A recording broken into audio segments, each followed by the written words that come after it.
Good morning for those who are in UK and good afternoon for those who are in India. Sorry for getting a delayed start. My apologies. So we'll get started today.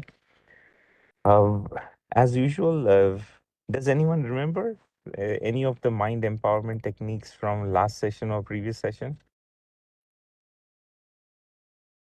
We had covered one very important, powerful slogan last time. Does anyone remember?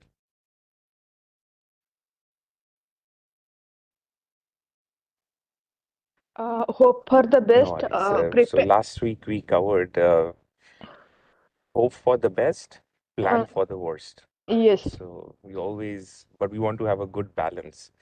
We don't want to be planning 95% time for the worst and just 5% for the best. You should hope for the best, be optimistic, plan 95%, but 5% you should be realistic at times as well and plan for the worst as well. So we covered that last time. Uh, One of the other mind empowering techniques that we would want to study today is understanding how the what keeps us positive and motivated and what brings us change. So we've always talked about, when situations happen in life, we always want to introspect. It's very common that when situations occur in life, we always point the finger at others. We blame everyone except for ourselves. When we lose the job, we say the boss was bad, economy is bad, and most of the time it seems out everything is bad, everyone is bad.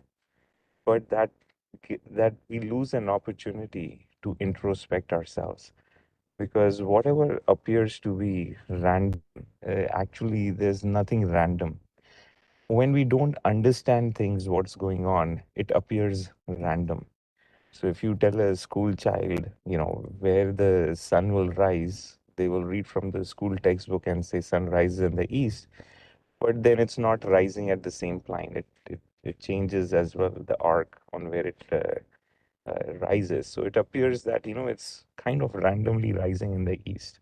So when we don't know things, we call it as good luck, we call it as random.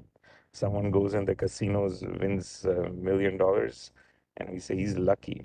But in the laws of spirituality, there's no such thing as luck and randomness. When we don't understand things, when we don't comprehend things, we don't have a good understanding, we give a common word to it as luck. But there is no such thing as luck. Whatever happens is a result of our own actions. Whatever good happens is also a result of our actions. Whatever bad happens is also a result of our actions. But as we discussed in our previous sessions, whatever good happens, we don't want to think, oh, because I did it, because that inflates the ego. So whatever good happens, if you win a lottery, God did it. If you lost 1 million in gambling, it's your fault. You did it. So we want to always have the perspective of attitude of gratitude that good things happen because of God's hands, because we see a God's hand in everything. Bad things happen because of my own mistake, because I need to look into it and see where is the opportunity to improve myself. If we keep that perspective in life, then life is full of opportunities. We are not perfect, but we are giving an opportunity to ourselves to become better every day, to bring that newness in life. So that way we are progressively becoming better every day. People many times say, no one is perfect except for God. But that does not mean we should stop becoming perfect. We've been given the knowledge on how to bring that perfectness in our life. Many times, especially when it comes in relationships, we want to make our relationships perfect. And in that pursuit of perfectness, we just don't tolerate imperfections in others. To make our relationships harmonious and perfect, we need to accept others as it is.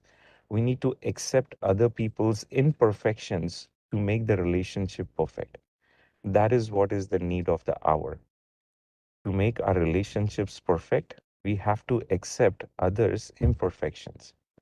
What happens in reality is We want others to change to make the relationships perfect. And that doesn't happen because change is very difficult.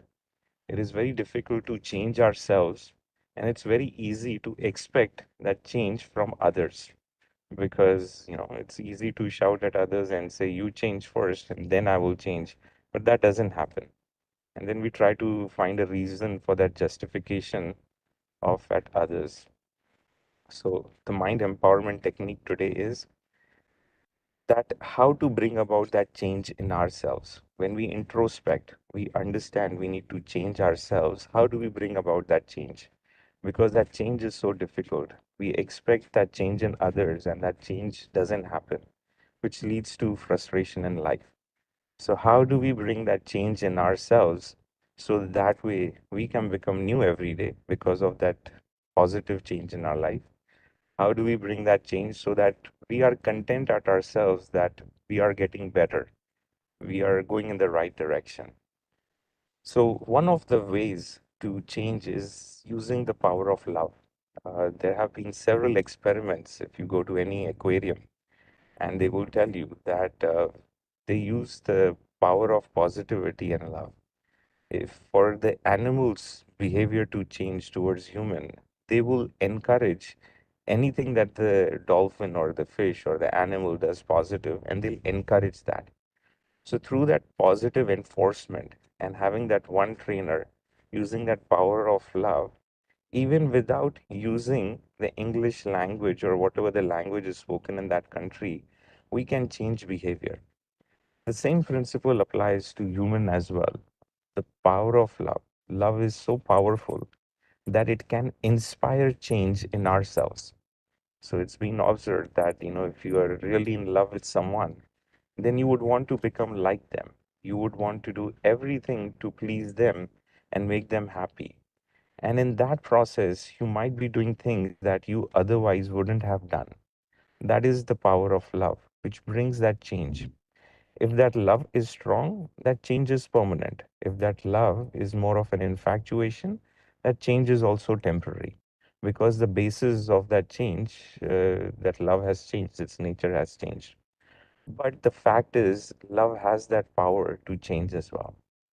The other fact of life is that humans' priorities, their loyalties, they change with time. They change with age. They change with circumstances. They are always changing. And that is again the law of nature. Change is the law of nature. What is today will change tomorrow. Nothing ever remains same. So the question comes, how do we bring about the change in ourselves? We said, love has that power to bring in change. So how do we apply that theory that love is so powerful to bring about positive change in ourselves? We know that, when we are influenced by someone, we are really in love with someone, we want to be like them, and we want to bring in that change. But we are loving is that person is also changing, then it causes a confusion because we were trying to follow someone and that someone turned out to be, not what it seemed out. That's what happens with many of the spiritual leaders today. That happens with in day-to-day relationship as well. We think what it is, but reality turns out to be different, and then we feel cheated and we feel that we were misled. So, one solution is that the true Almighty, who doesn't have any body, who doesn't have any form, that is the only constant. We discussed in one of our previous sessions of everything that is changing in life from one birth to the other. Our name changes, our parents change, our job changes, everything changes. There's only one thing constant, which is the truth, because truth does not change with time. It does not change from one birth to the other. The only constant truth in our life is our relationship with the Supreme Soul, with the God. And if we are in passionate love, not just normal love, which fluctuates every day, but if you are in passionate love with God, then you would want to become godlike. God is known with perfection. God is known with ocean of love. God is known as ocean of happiness. So if you are building that relationship stronger, where you are communicating with God and making him a partner in your life, then you're bound to be loving, and that change is inevitable. It's not difficult, but it is inevitable. And that change, that power of love, transforms us from what we are today to something a lot better. So, in our next Mind Empowerment, we will discuss how to build a relationship, because managing and building a relationship is so difficult. It's very difficult to manage relationships and marriages nowadays. How to build a relationship with God who cannot be seen? How to manage and build such a strong relation which withstands the test of time? So we'll cover that in the end of the session. Any questions so far?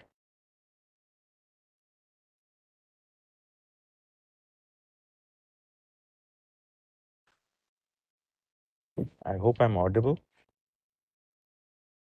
So, who wants to do a quick recap from last time? What did we cover in our session last time for data architecture?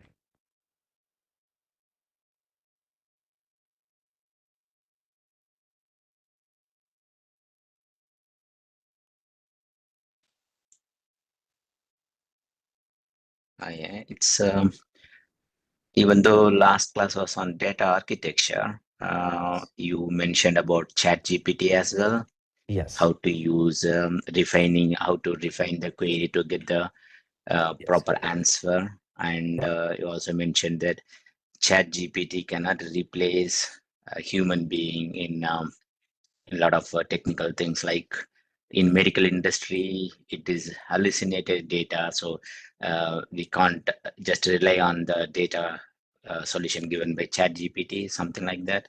And yeah, also about even if data is freely available, you can't use it for commercial use. That was also covered. correct. At the end it was dharma circle you covered. Cover. Very good, Ramesh. Anyone else besides Ramesh wants to add? Ramesh almost covered everything, but I just want to make sure everyone has an opportunity to share whatever is on their mind. But strongly encouraged other new voices to come up. Please don't be shy. There's no one to judge you over here, because none of us are perfect enough to judge each other. I'm learning every day, so even I don't have the Uh, right to judge you. Om Shanti Bhaiji.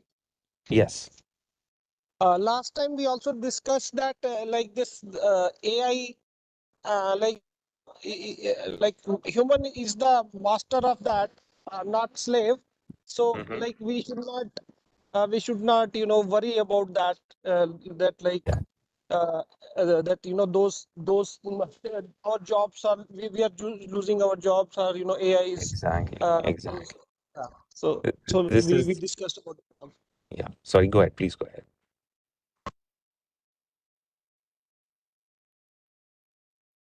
Yeah, I'm done. Okay.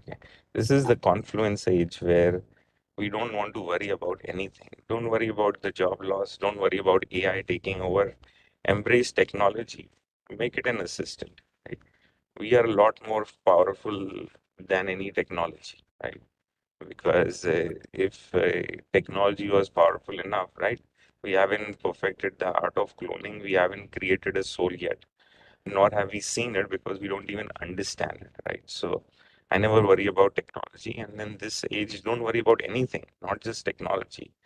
Make God your companion, then you don't have to worry about anything, because whatever happens, happens for the good. So embrace things which appear as a threat, and then you'll negate that threat as well. So embrace technology. Don't try to fight AI. AI is evil. Nothing is evil. Evilness lies within us. We need to fight that. Nothing is outside. So embrace AI. Don't worry about it. Learn Chat GPT. Understand its power. Use it in a positive way, and you'll be fine. Today it's Chat GPT. After 2 3 years, some other technology will come. Embrace that as well. Right? Don't resist it, because it is always the survivability of the most adaptable, right? It's not necessarily the survivability of the strongest. Dinosaurs were strong, they didn't survive, right? So, anyway, we'll start our session today. So, today, what I wanted to discuss was data governance. We briefly touched upon it. I wanted to go into a little bit of depth because there are quite few jobs, not that many, but there are few jobs related with data governance analyst or data governance manager or data governance lead, or essentially jobs to set up data governance. So I want to talk about that because a good data architect will be a strong proponent of governance, right? So I'll cover the basics again, but does anyone remember anything we discussed about data governance?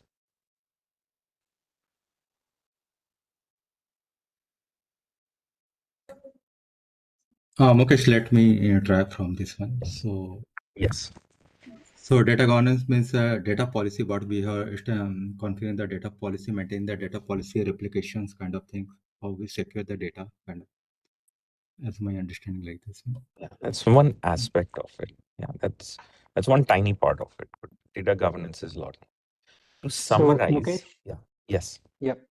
So data governance, like we discussed, so it's basically a data governance team is there. So they combined as a team from different aspects, IT people, business people, and they are managing the complete data of the organization, creating policies, how it will be integrated, how it will be shared among the organization, and what are the policies or the privacy laws are affecting how everything will happen. And in yeah, summary, the summarization, the definition you gave is data management by the business for the business, and perfect, providing the whatever data is required, right data at the right place on the right time. perfect. If you say this in the interview, you'll get the job. And that is the most important part of it. So today I'll just go into a little bit of the details so that you feel very comfortable talking about it, right? So as Ashish was saying, data governance is all about giving that ownership of data to business. So business knows where the data is. They can use the data the way they want. And why do we need that? The fundamental problem. So if you don't have data governance, what happens? So in reality, let's say you created a new table in a database. Now that table is created by a database administrator or a DBA. The DBA is creating a table. Now this new table which was created, or you're buying a software package, let's say CRM, right? Salesforce CRM, for example, it comes with its own set of tables. Now, business is not IT savvy, right? They don't have SQL skills, nor are they expected to have SQL skills, right? What business needs is a report. Practically, to create a report, you have to write queries to query the data from a table. To write that query, you need SQL. Business doesn't know SQL. So what happens is they go to IT and say, I need this report. The DBA says, you need this report. I don't know what this means. This is my table. This is the field. This is what I have. And they'll say, well, but I need this. This data is not there in table. It's there somewhere else. The DBA, because of his or her limited knowledge, says, no, we don't have this data, but it might exist in some other table which someone else created, or it was created 5 years back. So there's so much back and forth in terms of what data is available, what is really not available, and making sure we have that data literacy. And it's a very frustrating experience for business. This happens across almost every organization. Almost every organization goes through the same battle. The problem statement is business says it takes 3+ months to create one report. We want self-service, right? But they don't want to learn SQL, and they shouldn't, right? Because SQL, they are not IT person.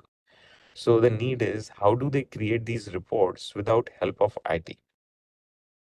And part of that first step is understanding that data or data literacy. Business, if you tell my data is denormalized and this is the ERD and the data model, it will go above their head, right?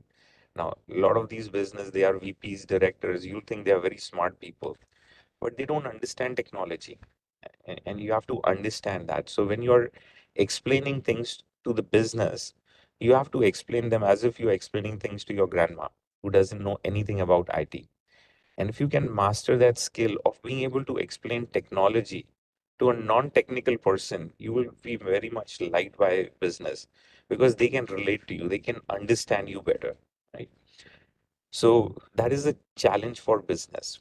So how do we go about it? There are a couple of ways to go about it. Anytime we try to solve a problem which involves better coordination between business and IT, yes, tools definitely help, but you should always look at it from the lens of people, process, and technology. You can bring in a tool as a technology, but if there's no process defined as to how that tool should be used, that tool is effectively useless because different people are using it in a different way. Someone doesn't have access to it, and so on. Right? And there's a process. Who should use that tool in what way, when, and how? So it's always making sure when you bring in a new technology or you're trying to, you know, build something, always don't take a look at it just from a technology perspective, but look at it what process needs to be optimized, what new process needs to be added, and who are the people that are impacted who need to be trained and made aware about those process and be trained about those tools as well. So it's a combination of that training, that education, having that process, and using the right tools as well. Similar thing applies for data governance as well. With the Chat GPT like tools, right? Tableau and Power BI have a new capability, which is instead of business writing SQL queries, you can now use more English language type queries saying, show me the store with the maximum sales of toothpaste. Now, that is not a SQL query. But now you can write sentences like these in Tableau. Tableau has a feature called Ask Data, and you can essentially do data storytelling. You can ask the data in a natural language way, which is really very much advantageous. And this is fairly new. These capabilities didn't exist before. Same thing with Power BI. With Power BI, now you have Q&A, and you can create a dashboard where you can ask questions about your data, but those questions are more in natural English language. So there was a question in the Chat GPT, which is the most powerful language, and we all assumed it's a programming language because that's how all the IT people think and do, but not anymore, right? So the most powerful language still remains English. So business needs that capability to use English language to query the data. So reporting tools have started building that. They've already incorporated that in their tool set, which makes it easy now to query the data, right? So that solves technology or using that reporting tool, which supports NLP, solves part of the problem. But business still needs the ability to understand what data is there so they can say, okay, I have this data or I'm bringing in this new data. I want to create a new report. So they can ask Tableau or Power BI the relevant questions. So data literacy still remains a problem. So what is needed from data literacy for business perspective is the data dictionary, which says what this field in the table means in a business friendly word. Right? What does it mean to business? So they can say, oh, I have this data dictionary. They don't care about the data model. They care about the conceptual data model to a certain extent to know what what kind of data do we have. So they say, do we have weather data? Say, yes, we have weather data. So weather is a high level conceptual entity. What attributes are there in weather? That's more logical. But business wants to have some awareness of what is that conceptual data entity and having a business dictionary. So that is data literacy. The problem is, even if you create that data dictionary, if you're adding more tables or if you're adding more columns to your table, what is the process to manage and update that data dictionary? So that's where the process comes in. Is the DBA, the people part of it, is the DBA aware that whenever they add two columns, they have to go and update the data dictionary? Are they trained to be aware that they need to do that? And is someone actually checking that they did that? Right? Because they forget too many things, too many priorities. People don't do what they're supposed to do because too many things are there on their plate. So governance is a way to validate that the controls we have in place, we've got a control that anytime you change the table, We need to make sure that data dictionary is updated. How do we validate that this data dictionary was updated, right? So data governance will enforce that control and say, okay, any change you do first needs to be created as a Jira ticket saying, I'm going to make this change, especially in the banking sector. Each and every change is governed. You just can't go and change a database, right? You have to first inform, say, this is a Jira ticket, this is a change I'm going to do. In response to that Jira ticket, I'm updating that data dictionary. You'll put the updated link for that data dictionary. Someone from the data governance team will validate, yes, this data dictionary was updated, and then this change was approved, and then they will actually make the change. So it's very much governed. That way, whatever the process is needs to be done will actually be done, right?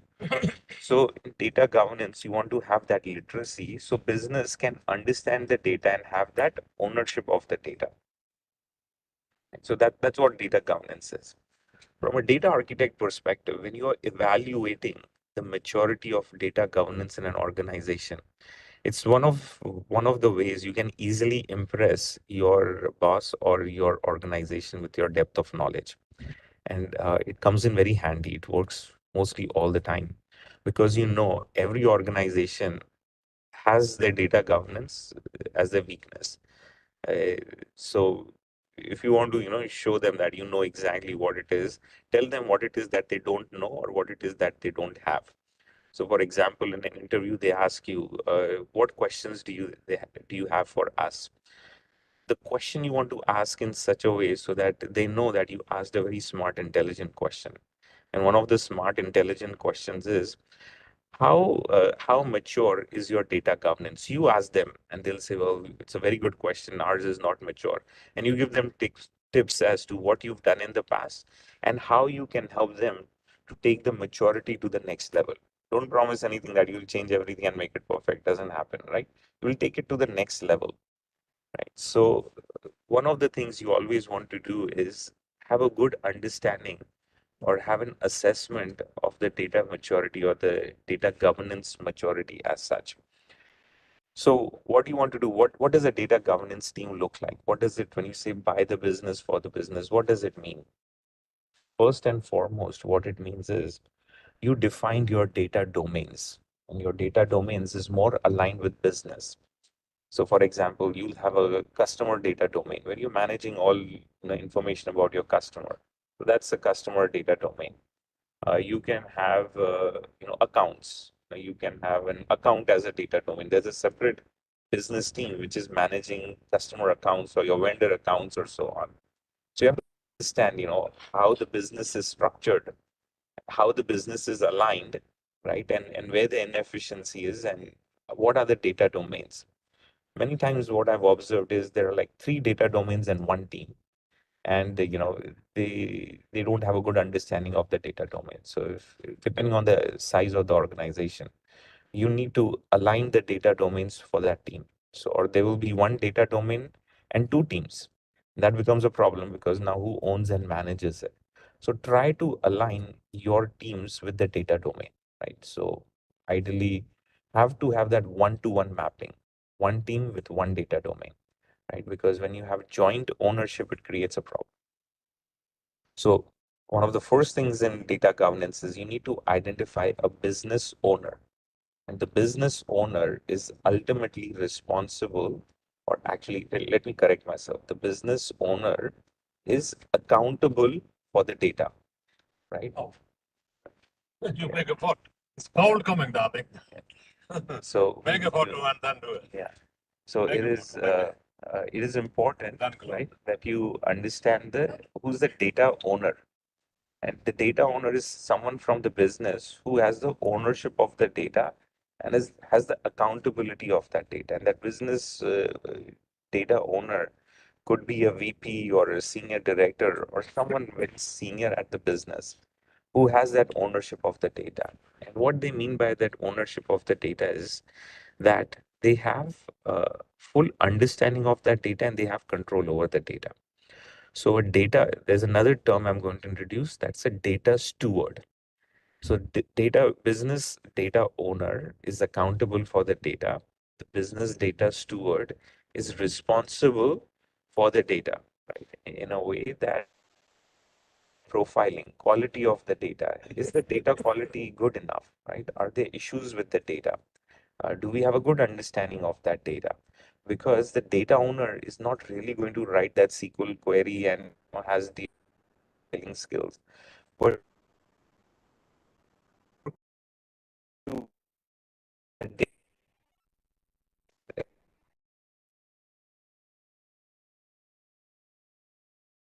operation, right? Understanding of what the business is, and they have some SQL skills, or they have one close to the data. They also in these data tools, someone who's very good in knowledge of our business, and someone who's got some SQL skills or is very much familiar with data and has good data skills as well. But they are more aligned with business as such. So in data governance team, there will be a data governance chair. When you set up a data governance practice, you will have a data governance charter. You will have the business owners assigned for each data domain. You will have the data stewards assigned and aligned to the business data owner. And then you will have IT representation as well. You will have a data architect, you may have an integration architect, you may have someone from security, you may have someone from infrastructure. So as new initiatives come in, they will all say this impacts data, or this impacts data security. Everyone will be informed and they'll know what it is. So that governance is an effective way to collaborate on the impacts of any changes. The changes could be a new system that's added or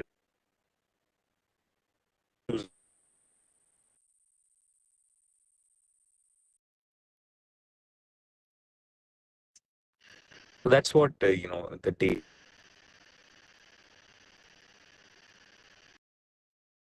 data stewards representation from, but most important, it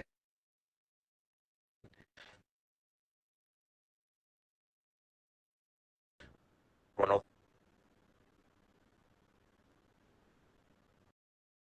where. So if there are any invited senior leadership, the most competitive customer system will have a separate identifier for your customer or the customer ID. So you bring in a customer in Salesforce CRM, Salesforce will assign its own ID. You bring that customer in SAP, SAP has its own customer ID. So customer ID 1234 in Salesforce is actually the same customer 456 in SAP, but the IDs are different. So if you want to join that data, how do you join that data? So what is needed is that we need the ability to be unique identifier for that customer, which maps to the multiple system specific identifiers. Right? So no matter what that multiple identifiers are 1, 2, 3, 4, and 4, 5, 6. The unique identifier is ABC123, right? And then you can map it. So you need an identity mastering solution or an identity management solution. And No, solution are like IBM InfoSphere MDM, right? So those solutions, they help you master ID, or there are other solutions we can do that. If there's interest, I can go into depths of it. But that's an example where there's an issue with customer identity mastering. There's no solution for it, and as a result, you've got a lot of duplicate the big man is customers, up. and they don't know which customer is duplicate, is just represented in a different way. So those are some of the common challenges, and then senior leadership will say, okay, I'm aware now, I'll allocate funding for it. So it basically gives a mechanism to escalate issues to senior leadership where they have visibility. So that's one effective way in which data governance can provide that communication, that visibility, that transparency to business. Then training, when it comes to new data sources, awareness of that, that's also part of data governance. Security related with data, if there are any new tools that need to be added for data security, or like any data tokenization tool, how do you make sure there's no data loss? You have DLP, data loss prevention tools. How do you make sure confidential data is not leaked or lost? So all those kind of issues are pretty much discussed in a data governance forum as well. Uh, but what the functionality of data governance is usually defined in a data governance charter. What that charter looks like, we'll cover once we start looking at the case studies. Okay. Any questions so far? I'll take a pause over here. It's a lot of information. I want to make sure you all digest it and you have the ability to ask questions. So Mukesh, Yes. for this training or knowledge about data, so like you mentioned earlier, do catalogs help over there? Absolutely. They help you know where that data is. And nowadays they have data crawlers. So if you add two columns, you don't have to go through that manual process. It will automatically send an alert to columns were added. Right. So it removes the lot of manual intervention, which was absolutely necessary in the past. So data catalog is one of the most common tools that the data governance will try to promote and purchase for. So that's a very good point, Ashish. So So we follow-up discussed question. Azure Purview, Alation. Those are some of Colibra. Those are some of the common data governance tools. So does this cataloging tool covers all aspect of maintaining the knowledge for the like business teams? Uh, Kind of yes and no. And the reason why I'm Okay, not saying yes and I'm not saying no either is because, first of all, it depends from tool to tool. Second is you still have to feed in that information, right? right. I added two columns to it, but the data dictionary for it, there's no way data catalog would know that, right? It cannot infer it unless when you're creating that table and you put a comment over there, because you can put, so there's something called as DML and DDL. Through a script, you can create a table, and when you're creating a table, you can put comments in it. These tools, they can pick up those comments. Or let's say if you're creating a table through a data modeling tool like Irwin Studio, right?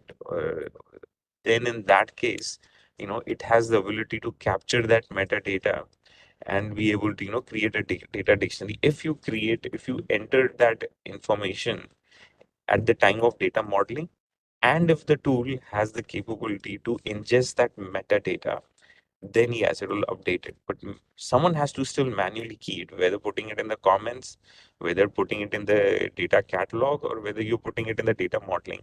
Someone still has to key in that information, right? So that part is necessary. So they are smart to an extent where it can pick it up, but you still have to provide that comment. You still have to put that information, because otherwise, the tool wouldn't know. It's still dumb enough. It wouldn't know what the description of that field is. Make sense? Yes, Mukesh. And one more question about this creating like data owners, or I mean the business data owners and all. So Mm-hmm. so that is to me is like kind of a change management in an organization. Because being part of a IT beat like development or architecture, so like they cannot directly do that the change management, or they cannot manage the business owners. Somebody higher level in the Okay. management needs to decide that and do that. Okay. Okay. Sorry, just can you give me just 1 second? Thank you, Just 1 second. Mukesh. Thanks.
Sorry about that. I'm back.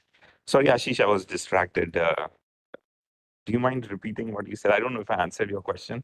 I was distracted. No, the second question was like you were saying that as a data architect, we go and define that business data Yes. owners. So who will be Yes. owning the data? But so it's a more of a You're organization. facilitating that discussion. Actually, business will help. And many times you can make a suggestion, right? But you're not going to tell them, okay, you become Right. the data owner. No, you'll say you have to understand who's already playing that role. Now they just get an official title of data owner. Okay. Just in case, right? To make it simple and easy for you guys. This is good enough for you to clear the interview. If actually when you get the job, if you have any questions, you can always contact me. Right? You don't have to worry that, oh, this session is over. It's fire and forget. And you can never talk with me or you can't ask a question. No, that's not the purpose, right? The purpose is this is just the first step to get you a job.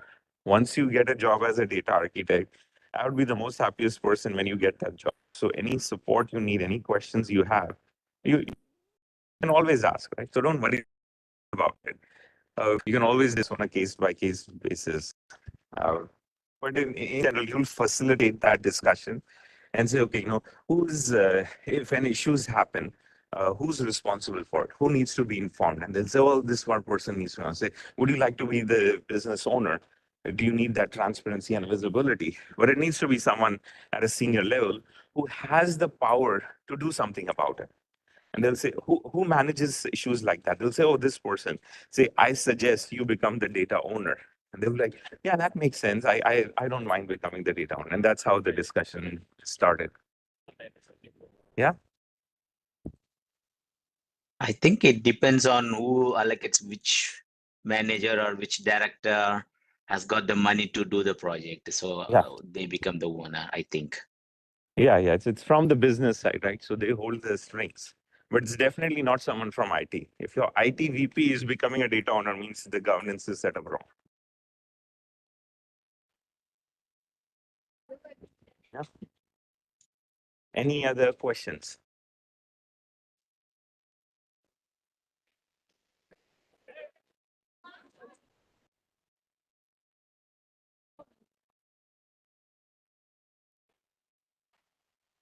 Okay.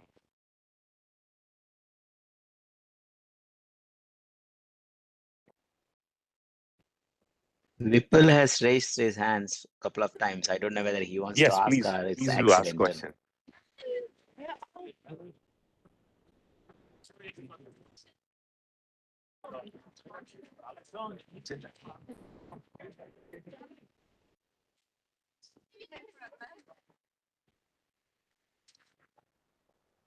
Any other questions?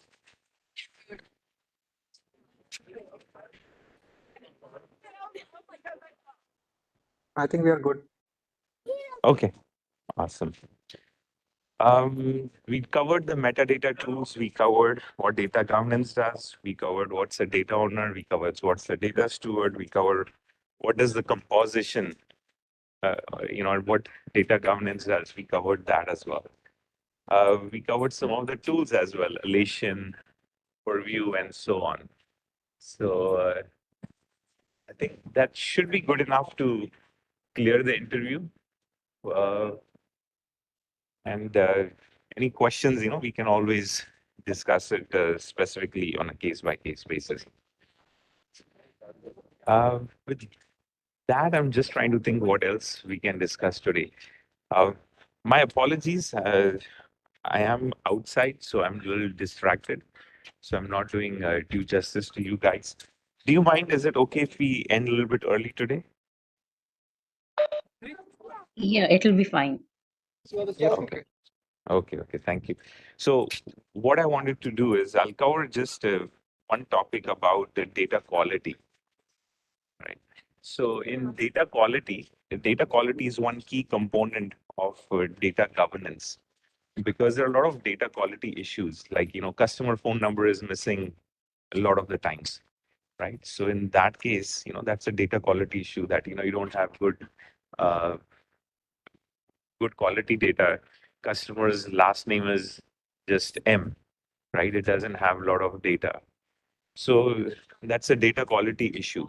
So you need to be able to first identify what are the data quality issues, first step, and then what do we do about it? And data governance could be a good mechanism to address that and say, what do we do about it?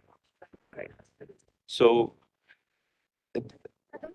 what is important is, and this is an interview question, they will ask you, what are the different dimensions of data quality?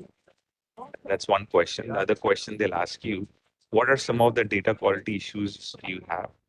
How do you overcome them? And what are the challenges with data quality and how do you overcome them? How do you manage data quality? These are some of the most common questions they will ask, right? And I'll answer those questions because these are all interview questions. So first important question, you need to understand what do you mean by data quality? Many times, people don't understand what they mean by data quality as well. Yeah. So data quality has different aspects to it, or they're called as different dimensions. Yeah. So one of the dimensions, for example, is accuracy of the data. Right? So I have a phone number. Yes, I have a phone number over there, but my phone number is not accurate. I have given an incorrect phone number over there, right? 123456789. Especially in India, they ask for the phone number. Even when you go to a restaurant or if you're buying a bottle of water, they'll ask for a phone number because their point of sale system, POS system, will ask for it. And I simply tell them, use your phone number. And if you absolutely insist, please type in 123456789. And they'll say, I need a real phone number. I said, give me your phone number and put that as well. And mostly after that, they never ask for it. But when they put 123456789, it is a number. It's a valid number. I mean, I'm assuming it has 9 digits, whatever it is. But it's not a valid number because, it satisfies the condition of the number of digits. So the system thinks it's valid, but in reality, it's not valid because, it's not an operational number. If they dial, no one works. So that data is not accurate, right? If I want to use it, it's of no use. If you want to send a text message, it won't even go through. So that's a data quality issue. So accuracy is one dimension of it. Another dimension of data quality is data completeness. For example, my phone number is only 4 digits. Obviously, my data is not only not accurate, it's not complete. So something which is not complete is definitely not accurate. Right? It's if I want to further break it down, my data quality is definitely an issue because it's not even complete, right? First name is there, last name is not there. That's a data completeness issue as well, right? So those are some of the common challenges with data quality, right? There are other dimensions. I won't go in detail for now. There's other challenges like integrity of the data, right? You are trying to join that data on that ID, but that ID doesn't exist. So now you got a hanging record, right? But we'll cover that a little bit in depth in later. But the point is, what do we do about it? That is most important question. We know we've got a problem that data is incomplete or it's not complete. The phone number is invalid or the last name is not being collected. So what do we do about it? Right? The best way to address data quality issues, especially through a data governance forum, is fix it as much as possible upfront in the process when and where data is captured. Yeah. When you know data quality issues exist, try to fix them upfront in the process as and where data is created.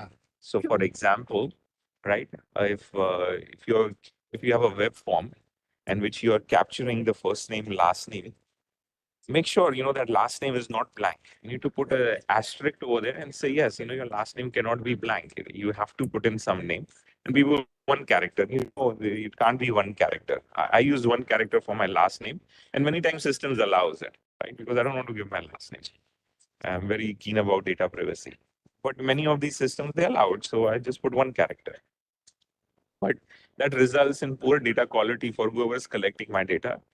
It helps me, but it doesn't help whoever wants to use the data because they don't know the last name. So you want to fix that issue upfront in the process as much as possible. And you might think this is so common sense, and this is very obvious, but it's not very obvious, because what organizations do is, instead of fixing it upfront, they'll try to fix it at the database and say, well, if gender is not there, we'll try to use some data points and try to understand based on the products they buy whether the gender is male or female. That's simply stupid, because you can just ask the user what is your gender. And if they don't give it, then you can infer it based on the products they buy. But still, it's not going to be accurate, right? So simply just ask the user, right? Infer it based on what information they want to share. If they don't want to give their phone number, there's really nothing much you can do about it. You can put 1, 2, 3, 4, 5, 6, 7, 8, 9 and say I solved the data quality issue. No, you didn't solve it, because you just put another dummy number over there, but it's not going to help you. So organizations, sometimes they struggle and they don't know really what to do and how to fix it. And the fix is simple. If you can fix it where data is created and captured, do it at that point. Otherwise, there's nothing much you can really do about it. Another instance is when you're getting data from third parties. If there is an issue with that data you get from the third party, you need to tell that third party that there are issues with your data quality. Many times I've seen organizations try to fix someone else's problem, and that's just not going to work, right? And the reason is they don't profile the data. And what I mean by data profiling is they'll say, okay, how many of my first names exist? How many of them don't? And a lot of these reporting tools will have those out of the box capabilities. Like you can profile the data with Power BI within like 2 minutes. If need be, we can arrange for a demo for that as well. You can see how easy it is to profile the data. But just because they don't know how to profile the data, they complicate the situation by not fixing and solving the problem upfront. Yeah. So that's something to be aware of, data quality related issue. So we are almost nearing the end of our theoretical discussions. So we have two options. We can start with the case studies next week. But what I would suggest is it's very important. The reason why we've done, like, today is the 12th session, so it's almost about 18 hours or close to 15 to 16 hours of theoretical information that we've covered in these sessions. And it's very important that you remember all of that. So what I would suggest is take time to revise it this week. I wouldn't want to scare you with an test as such, but use the next week as an opportunity to ask questions, to revise everything. And I think it's very important that we revise and feel comfortable that you're on a good solid footing from a theoretical basis. So once we start doing the case studies, you will understand it, and you will feel a lot more confident and you'll enjoy it. Otherwise, things will start going over above your head very quickly, and you'll drop out, is essentially, and that's not the intention. So it's more of a question. What do you think would be a good way for you to make sure that whatever you've learned so far, it's in your head. You remember it. It doesn't need to be on paper as notes, but it's in your head, where you can capture those notes in your memory and be able to talk about it. And the other thing you need to do is start preparing a CV if you're looking for a data architect job. If you're looking for, enhancing this knowledge for testing, add sentences which you've learned so far, and you'll learn more through the case studies. But start thinking about it. I want you to start going through some of the job description and say, we didn't cover this. What does this mean? But interestingly, once you start going through it, you'll see that we've pretty much covered most of it. So at least you'll clear the interview. And once you clear the interview, the rest is fairly easy. So what do you think is, and I'm struggling, I need your help. What is the best way to make sure that what we've covered in 15, 16 hours, you remember all of it? And it's not a lot of information. 15, 16 hours is nothing. Your brain, each of your brains is a lot more powerful than that. But more than that, the soul which is powering the brain is tremendously powerful. But how do we validate that power and use that power to actually make sure that you remember all this information. So I'm open to suggestions and ideas as to how we make sure that we remember what we have. And then we can go even faster with the case studies as well, because then I don't have to repeat some of the things again.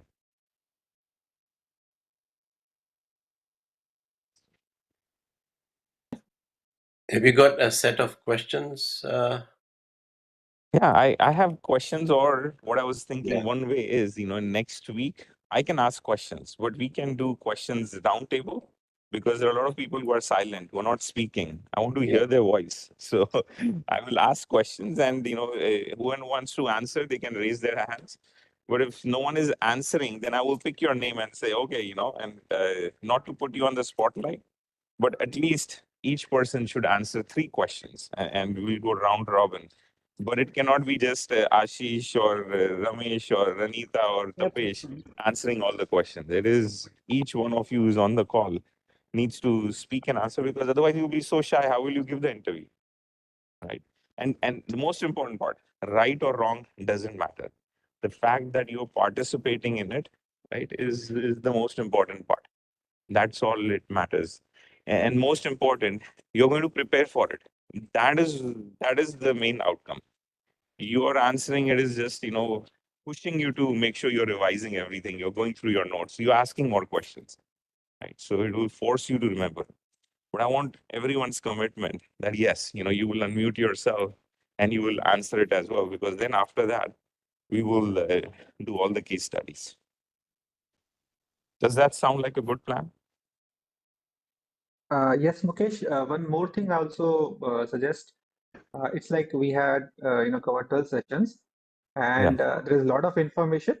It's not, specific. You taken it from the scratch or from, background, slowly, refine the topic you want to cover. So it's, if you go through all, sessions and try to remember everything, so that won't be possible. So it's a thing like, what are the key 10 things you feel are the topics you can give, and all the, group members, so they can, whatever point they want, so they can try to speak for 2 minutes on that. So those 10 That's a good topics you idea. can So what say. I can do is I can put like some questions. We can put like the common interview questions. So speak about it for 2 minutes. And we Right. can have owners assigned saying, I'm going to speak about this topic for 2 minutes. And we make sure all the people who are on the call sign up for that topic, right? So that way you got 2 minutes, and then we can also do round robin. So that way you're not only studying one thing, but you're at least going through the recordings again. And yes, you may not remember everything, but at least you tried, you made an attempt at remembering as much as possible. And we'll be focusing on the key information only. Yes, I can send out the list of topics like what is Right. data governance? What are some of the challenges with data governance, right? These are interview questions. So whatever we discussed today, talk about it for just 2 minutes. So yes, there are customer identity issues, issues with data quality. And what we found is the fixes to, make sure we are doing data validation at the front end. The web form is capturing data, making sure age is not a character, but it's a number. And you can make up things, right? You can be creative. So I can send out the list, but I really need commitment from everyone, not just Ashish, Tapesh, Ramesh, Anita, and everyone. I need all of you to say yes. We are determined to revise and learn everything. And if you need 2 weeks, that's perfectly fine. We can split it across 2 weeks as well. But that's what that revision is going to help you the most. So what about the rest?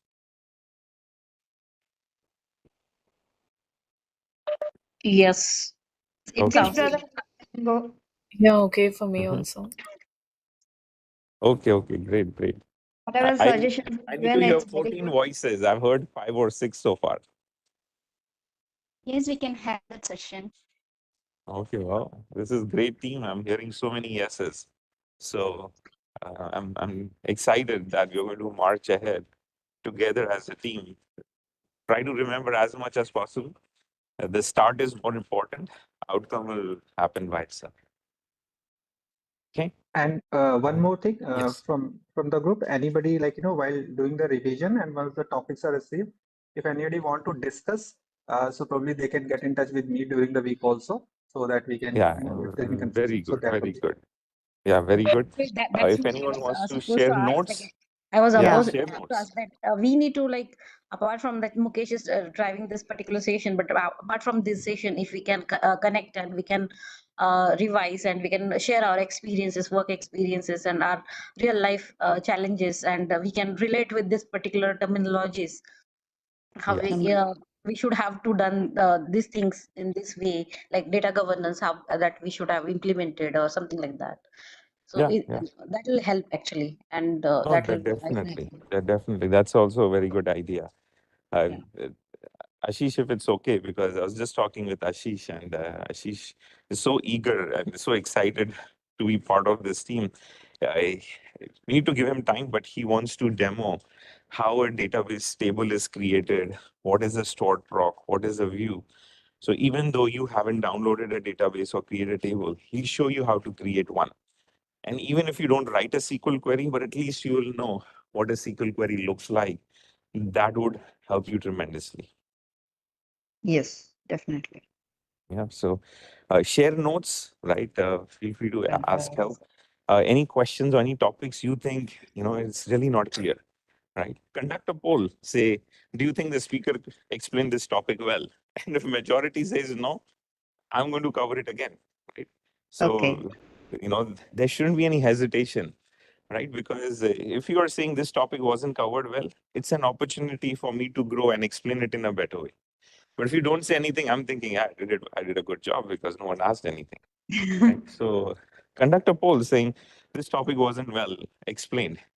And like we did a poll. We said, is the pace too fast? Ashish thought it was, rest thought it didn't. So we go by the majority win rules. Right? So if majority says this topic needs to be explained again, sure, no problem. We'll do it as many takes as it takes to make sure everyone understands a particular concept.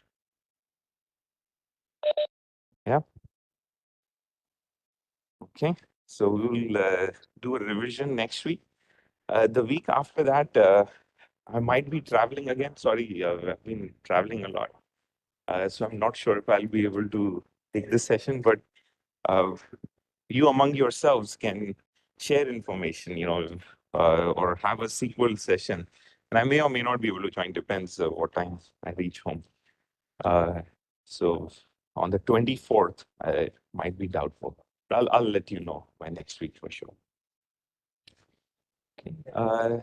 With that, I'll start with the mind empowerment technique. Uh, I think we may have covered this, but if you remember it and if you've already covered it, please do let me know. All right. So we were talking in the morning how to make a relationship stronger. I think we covered it in one of the sessions, right? Mm, how to build a relationship between a customer and an organization, right? And we may have covered it, but I'll cover it a little bit from a different perspective and a different depth. But if you remember it, please jump in and say, yes, this is how it is. I already remember it. You covered it. I would be more than happy to say, yes, we've already covered. So uh, the mind empowerment technique is every relationship is based on some attainment. There's when you get something, then that relationship grows and it becomes stronger. If you don't get nothing, then it's very difficult to build a relationship with a stranger because there's not much interaction. The stranger is not getting anything from you, you're not getting anything on the end of it, no relationship. But when you get something, now that when you get something doesn't absolutely mean in terms of physical thing, right? You're getting money or anything. You could be getting happiness. You could be feeling good in the presence of someone, but you're getting something, right? That something becomes or could become the basis of a relationship. That's how the human mind works, right? But it's very subtle. You may not explicitly think about it. Your mind just catches it and says, "Oh, I like being around in the company of this person." Right? I just feel good when I'm with this person. Right? That's how the feeling comes. But in reality, you're feeling good with that person. You're feeling good. You're getting that happiness derived from that other person, but you're getting something. If you don't get anything, you don't care then. Right? That's how the mind is. So when it gets something, it experiences something. That experience could be in form of any of the attributes of the innate qualities of the soul, love, peace, knowledge, right? So then that becomes the basis for the relationship. An example, a simple way to understand it is student-teacher relationship. Student gets knowledge from the teacher. If the teacher explains well, student likes that subject. Many times people choose their career because they like that subject because the teacher was good, right? So that's how that relationship grows.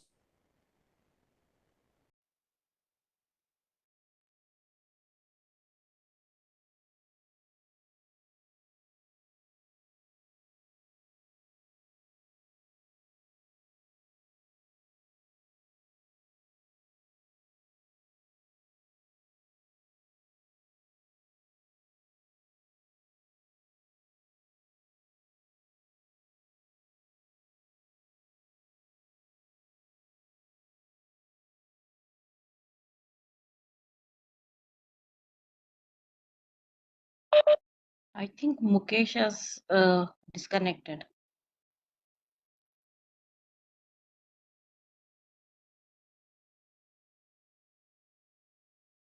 Maybe some network issues from his end.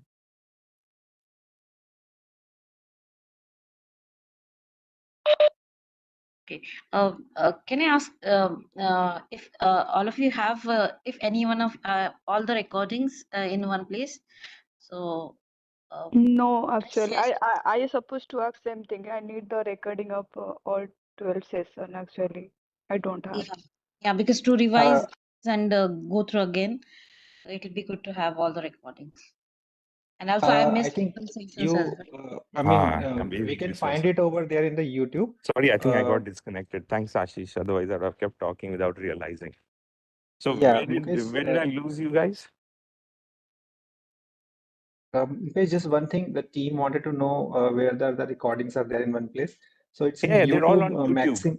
Yeah. Yeah. So if you, the best way, because even I struggle to find it, but I've learned a trick. I'll send it on the WhatsApp group. But if you type in RERF, Raj Yoga Education Research Foundation, RERF, IT Wing, Data Architecture, it comes up on YouTube itself. But I'll send you the link. I just saw it this morning. I was sending it to someone. Yeah.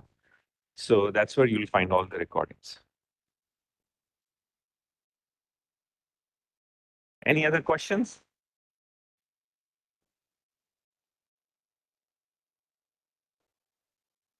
So I don't know where I got disconnected.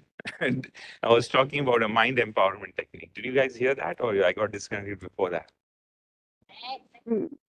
Yeah, you got disconnected actually. Okay. No worries. Because I'm on the phone, so if I get disconnected, it's very difficult for me to know. So your response was something, help me to make sure I'm still connected. My apologies for getting disconnected. So we wanted to discuss a mind empowerment technique for today, and we may have covered it in the past, but if you remember it, please do let me know. Right? But I just want to throw a different perspective of it. So we discussed in the morning how to build a stronger relationship with the Supreme Soul, which is the ultimate reality, and the power of love makes us transform and become better, right? But love grows when the relationship is stronger. So how do you make that relationship stronger with God? That's a question which religions have struggled to answer, and as a result, uh, the religions they become more weakened because people are not able to relate with God, and God becomes an alien. There's a documentary on History Channel, Is God an Alien? We've alienated ourselves with God because we don't have a good understanding of who God is. So, to build a relationship with someone, you need to first understand who the person is, right? In this case, it's not a person, it is the Almighty, it is the Supreme Soul. You can't have a relationship with someone who you don't know or you don't understand or whom you can't relate to. So building the foundation for building that relationship is knowing who it is that you are building the relationship. So when it comes to relationships, and family and between a boy and a girl, man, woman, we spend time to know the other person. And if you can't have that time commitment to know the person, you really don't know the person well enough to build a stronger relationship. So first step is understanding who the person is, being able to relate to it. The second step for it is there's a basis to every relationship. And it sounds very bad, but it's the reality of life. The basis of every relationship is based on some attainment. And that attainment doesn't have to be materialistic. It could be based on, what you achieved. So, for example, if you're in the company of a person, you just feel good around that person, right? You say, when I'm with this person, I'm on cloud nine. I feel really good. I feel empowered. I feel so happy. I feel this. I feel that, right? And you're praising that other person. You're so excited about it.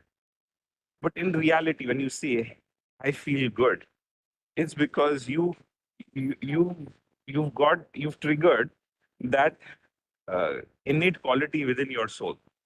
So in reality, no one gives happiness.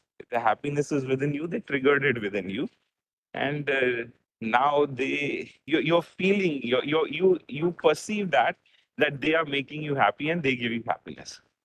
Based on that perception, you then want to get more and more out of it, and that attainment, right, becomes the basis for the relationship. And you say, oh, I'm in madly in love with this person. I feel so happy when I'm with them, because you're getting that happiness. If you don't get that happiness, then that relationship starts deteriorating, no matter how long you've been with that person. Yeah. So there is some underlying attainment in every relationship, and when that attainment is gone, relationships start to break. And that's where our society is today. And it's in this age of time that attainment exists in every sphere of relationship between parents and child. If parents feel threatened by their child, then there is doubt in that relationship, right? And that relationship becomes on a shaky ground in spite of having that solid relationship for 30, 40 years, right? So and that attainment could be materialistic, could be non-materialistic as well. So when it applies to the Supreme Soul, right, what you get from the Supreme Soul is knowledge. You feel, you experience that love. You experience that power of love, which transforms you into a better person. That attainment becomes the trigger point for building a relationship, right? And when it sustains it over a period of time, that relationship becomes stronger. And the third step is communication. You can't have a relationship with someone whom you don't communicate that often, right? If you are communicating with a friend once in a year, you'll say, yeah, he's a good friend, but not that good friend because I barely speak with them once in a year. As compared to someone whom you're speaking 10 times in a day, you'll say, I'm very close to this person because you're frequently communicating. So apply that to God. How frequently are you communicating with your God? You will directly indicate how strong is your relationship with your God. Do you include God in your day-to-day activities and life? Don't worry, God has nothing else to do but just to be your companion and be a participant in your life. He said that himself. And because he says, I don't have anything to do. I have no business. I have no other business other than your welfare. I'm always looking at you. You're not looking at me. So God himself says, are you including me as part of your life? When a problem comes in, are you sitting in silence for 30 seconds and remembering me? When the day is over, are you saying good night to me and saying, okay, time to have sweet dreams? When the day starts, are you thanking me for having another such wonderful day in my life? When you are eating food, are you thanking God, saying, thank you for being with me and giving me enough so that I can feed my body? There's plenty to thank every moment. There's plenty to be able to experience that companionship, right? But the first step starts with you, right? You have to start including God in your daily lives. by just including him, by communicating with him, just sharing with him. How was your day? Your boss said something, this, that, just share it. And you will notice that it's a wonderful relationship. It's not a one-way relationship, right? You will start experiencing things in your life, and that's something to be experienced. But it's worth having that experience. It's worth making an attempt and taking that first step of determination, because that will transform your life. So try it out. I don't know if any of the past mind techniques have been working out for you, or if you're trying it or not, but give it a try. Even if you try one technique, it can change your life. So it's worth giving it a try. Okay. With that, we can conclude our session for today. Thank you very much. And again, my apologies for keeping you waiting. I want to say something here. Yes, please. I am implementing 1 minute meditation in every 1 hour. So that is quite Wonderful. helpful. That is quite helpful. Also, even my family, also my son started doing same thing because 1 minute that song starts up, no? So everybody remain quiet for 1 minute. That's awesome. I'm so glad to hear that, Damayanti. 1 minute, that 1 minute is actually the most important productive minute of your life, because Yes, there are so many days in our life that they're so inconsequential, we don't even remember it. But these 1 minutes is becomes the foundation of our life. So it's an investment, very well much worth it. And we may not realize it now, but it becomes the foundation of our transformation.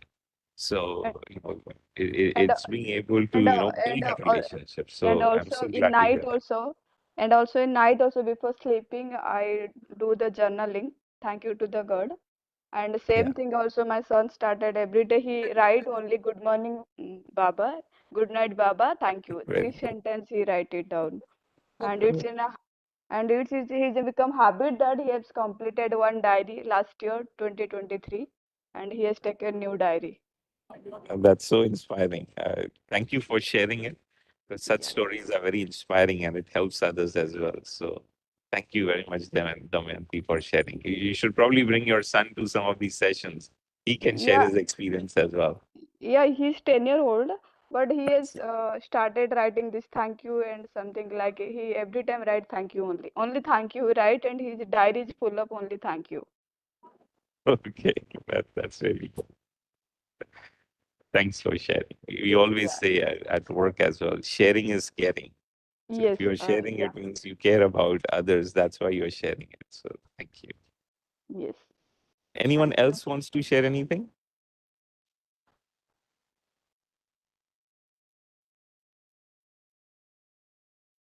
Oh, next week, it's going to be a group learning, group sharing, group revision session. So we look more forward to the group activities now. Okay. Thank you, all of you again. See you next week. Thank you. Thanks. Bye-bye. Thank you. Thank you. Thank you all.